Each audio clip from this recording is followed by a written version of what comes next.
Nega qayg'uryapsan? Allohdan xayrlisini so'ragan sen emasmiding? Ko'rmayapsanmi, xayrsizlarni uzoqlashtirdi sendan.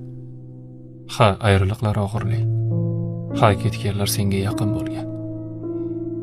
Lekin har ketgan yo'qotish emas.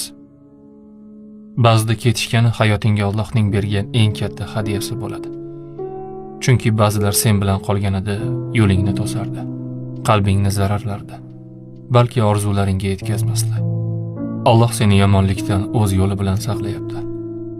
Sen esa shunchaki yo'qotdim deb o'ylayapsan.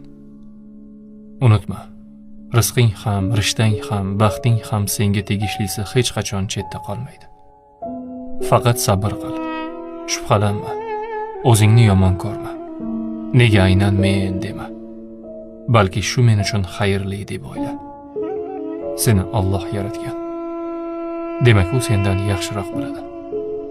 Kim qolishi, kim ketishi kerakligini.